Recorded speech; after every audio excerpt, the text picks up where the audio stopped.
Ассаламу алейкум, урматтуу биздин Кыргызбай YouTube каналынын катталуучулары, урматтуу Москва жергесинде эмгектенип жүргөн, таксиде иштегендер, таксиге чыгып иштесем деп ойлонуп жүргөн менин бир туугандарым, саламатсыздарбы? Видеого лайк басып, группалар менен бөлүшүп коюңуздар. Libra таксопаркы негизделгенде 4 жылдын жүзү болуптур. Биздин көптөгөн мекендештер УКПдан машиналарын алып чыгып кеткендер бар экен. Арендага минип жүргөн бир туугандарыбыздан аябай көп экен.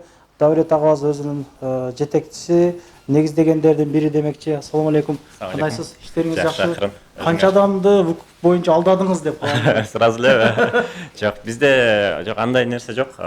Бизде деген уже 35 неме УКПтан 20 уже УКП айтып чыгып кетти. Уже машиналарын өздөрүн оформить этип чыгарып кетишти. Азыр 15 водитель калды. Алар эми аз калды, бир жарым жылдын ичинде я думаю ал 15 дагы чыгып кетет. Анан азыр дагы УКП предлагать этип атабыз жаңы партияга и аренда. Сизде кандай машиналар бар?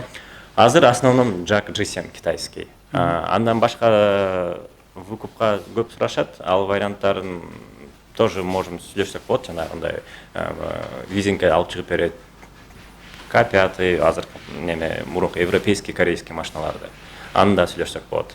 Жакшы. Учурда канча биздин кыргыздар сиздин паркыңызда иштеп жатат азыркы учурда? Кыргыздар? Азыр где-то 120. Анын где-то 20сы уже өздөрүнүн машинасында эле жөн эле иштеп жүрөт. Биздин оформлен биздин паркка биздин лицензияны колдонуп эле иштеп жүрөт. Калган дары арендада основном. Парктын пайызы канча, офистин иштөө убактылары, путевой листтер боюнча, анан машинанын документациялары боюнча. Так, неме боюнча. Путевой лист ушул жерден аласыңар, иштегенге жараша. Путевой лист биринчи жума бир жумага берилет, анан дальше иштегенде жараша. Иштегенде жараша там 15 күнгө чейин беребиз. Дальше бизде жакшы иштеген водительдерге 10 күн сайын 110 саат жапкан сайын бир күн выходной бар. То есть жакшы иштегендерге автоматтан бир күн иши выходной болуп беребиз. Но биздин график негизи без выходной, к сожалению. Дагы парктын пайызы. Парктын пайызы 5% алат бизде. Акча чыгаруулар. Вывод, конечно, бизде элемент деген приложение всегда любой момент чечерсе болот. 24 саат бою. И иштеген убактыбыз биз деген эртең саат 9-дан кечки 6-га чейин без выходных. Арендага бериле турчу машиналардын документациялары кандай? Документациясы бардыгы ордунда. Лицензия, путевой лист, страховка бардыгы. Страховкалар боюнча менде азыр ачыгын айтайын, жарым парктын жарымында страховка бар, жарымында страховка жок. Азыр только я начал делать, потому что уже государство начал требовать бүт машиналарды страховкалоо депчи, керкилердин лицензиясын аннулирование кылып. Азыр эми жарымына жетти, акырындан уже страховка кылып атабыз. Эми азыркы учурда бере турчу УКПка бере турчу машиналардын страховкалары барбы? Бар, жасап беребиз. Если жок болсо, если кокус какая-то машина жагып калып, страховкасы жок болсо, аны жасап беребиз. Как раз первоначалкасы биз болгон 50 000 рубль и себестоимость менен 2800дөн 3 жылга берип атабыз. Өзүнүн лизинговый платежы тоже 83 82 000 ушундай да, я могу даже показать, примерно ушундай. Неме азыркы ситуацияга жараша мы решили вот ушул партиядан менде общий бир болгон 40 жак бар, ошонун жарымын 20сын УКПка берели деп чечтик. И буга чейин негизи УКП жок болчу, азыр только возобновили. И ошонун болгон 50 000 первоначалка, ошол берген 50 000 первоначалкасы негизи буга чейин если жасалса мен ошол ОСАГОга деп алып калам. Если ОСАГОсы жок болсо, ошол 50 000ди ОСАГОга колдонуп неме бир жылга берем. Андан кийинки жылы өзү ОСАГОсын улантып кете берет. То есть 2 жыл ОСАГОсын түзөйт. Бизде каска жок, потому что биз лизингке алганда уже биздин лизинговый компаниялар бизге уже объем достаточно хороший и каскасы жок эле бизге машиналарды бере алат. Жакшы. Бир туугандар негизи эле айта кетчү нерсе, УКПка аласыздарбы, аренда кыласыздарбы, машина сатып аласыздарбы, же жолдон бир штрафка кол коесуздарбы? Кол коер алдында бардык документацияны окуп чыгып, анан окуп билип анан кол коюшуңуздарды мен суранып кетет элем. Көп учурда мисалы машинаны УКПка алып атканда договор болот ортодо, туурабы? Ошол договорлор бузулган учурда дагы машина алып койгон учурлардан көп кездешип жүрөт экен да биздин кыргыздардын арасында элечи. Да, андай көп чүрбөстөрдүн айына мисалы мага көп келген андай ситуация менен дагы. Бизде 2 жолу машина бизге тапшырган. То есть мен аны барып алган эмесмин, алар просто иштей албай калдым деп тапшырган. эки момент болгон. Ну, не знаю, ал көрүп атсаң, бири өзбек бала болчу, бирөөсү кыргыз бала. То есть там өзүм кредитим бар экен, жаба албайт экенмин деп бир 3-4 айдан кийин кайра тапшырган. Ну, андай ситуациялар көп эле болуп болсо керек таксопарктарда. Ну, к сожалению, если иштей албаса, я его брал. А так анан ушу договорду буздуң деп мен не помню, чтобы именно вот машину забрали у них. Мы, да, споры были, потому что алар нарушать спор болот, но кайра эле обратно улантканга жаңы договор менен, чтобы мындан аркы болбойсуң деген договорлорду алып, анан кийин кайра выкупан улантып чыгарып кетишкен баары. Ортодогу келишимди канча жолу бузган болсо, машинаны алып коесуз. Канча жолу бузулуш керек эми, Кудай сактасын. Я всегда даю второй шанс. Всегда. Эми мүдүрүлбөгөн туяк болбойт дегендей, я всегда даю второй шанс. Ошондойдон даже менде 3-4 жолу нарушать эткенде дагы ошолордун неме кылып улантып кайра чыгарып кеткен баардык балдар. Эми в основном я понимаю баардык жумушубуз ушул, мен өзүм таксиде иштегем 2017ден 20га чейин. А 20-жылдан баштап уже таксопарк болуп неме уланып кеткен.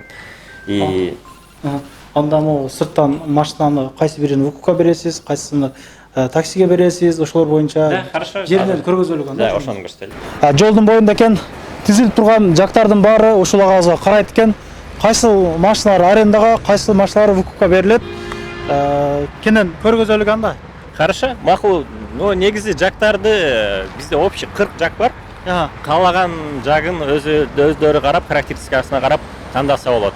Ошонун бир 20сын выкупка беребиз да. Тандаган, любой тандаган. Там пробегтери среднем бир 50дөн бир 70-80 100гө чейин чыгып калды окшойт алды. Бир 50 миңден же 100 миңге чейин да, грубо. Документациялардын канча жыл бою мындай сопровождать этесиз? Бүтүшүнчө лицензияларыны, страховкаларыны 3 жыл болсо 3 жыл. 3 жыл болсо 3 жылга чейин плюс выкуп көбүнчөсү кандай выкупать этип бүткөндөн кийин дагы мен эми некому оформить, кайра лицензия кайра ала албайм, дальше иштей берейин сиздикинде деп сурашат. Хорошо, окей, менде дальше иштеп жүрө беришет. Путевой листти бекер алат. Все, болду. Анан могу жактар комфорт болуп чыктыбы ошондо, кандай болду? Жок, жок, биздин жактар баардыгы комфорт плюска кирет, потому что бул биринчи партиядан алганбыз да. Башында азыркы 3 жыл бою бул неме жактар комфорт плюста иштейт. Азыр арендага айтып берейинчи жерден, ладно. Арендага 2600дөн азыр акция менен комфорттун баасында берип атабыз да. 2000 комфорт плюс жактардын баардыгы комфорт плюс баардыгы 2600дөн берилип атат. Бул канча ай бою уланат эми ушул арзандатууңуз, акциябыз? Акциябыз азыр пока что жайы менен обычно такси начар болот, слабыракчы. И күзгө чейин мы решили 2600дөн оставить. Комфорттун баасында берип атабыз. Негизи бизде жили кулрейлер бар, алар деле 2600дөн берилет. Аябай жакшы.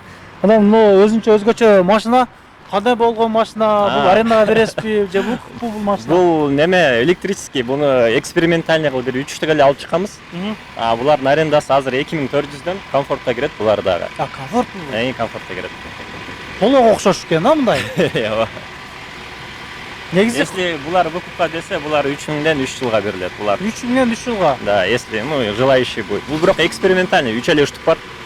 И азыр бирөө бош как раз. Бунун арендасы 2400. Жакшы. Негизи мына китайский машиналарды, запчастарын, темир тезегин тапканда кыйынчылык болбой элеби негизи Москвада? Нет, жактар менен у меня уже есть полный неме бар. Жактар менен запчасть боюнча вопросов нет пока. Бүт запчастьтарын аябай сильный ДТП болгондо деле полностью я восстанавливал. То есть с этим проблем нет. Анан жүрсөңүз күнүнө 100 рубльден асага деп калдыңыз эле, ошол боюнча дагы. Хорошо, ошондой айтып кетейин. Негизи 100 рубльдан каска деп алабыз да. Это мен алны каска деп айтабыз, бирок на самом деле это фонд. Именно биздин таксопарктын фонду да. Ар бир водительден 100 рубль, арендада иштегендерден 100 рубль отдельно алабыз. Арендадан сырткары. 2600 аренда и 100 рубль каска деп алабыз. Ал эмне үчүн керек 100 рубль? Bizde деген очень много бывает, очень эмес, достаточно бывает, чтобы водительдер ДТП болуп калат, виноват болупчу. Там 100 миң, 150 миңге чейин эң акыркысы бир жили курейбиз, почти 225 миң кетти да, общий восстанавливал, аябай фуран астына кирип кетти. Ошого водитель виноват болуп калды. Бирок водитель мага 20 миң эле төлөдү. И все, калган нерсеси. Арендадагы водитель. Арендадагы водитель 20 миң эле төлөдү, и все. И калган нерсесин ошол жана 100 рубльдан чогулткан фонд төлөдү да, мындайча айткандачы. Бул нерсе бул жана Водительдердин вукупка кирбейт бул, а? Ал вукупка кирбейт, ал только арендадагыларга. Кудай сактасын.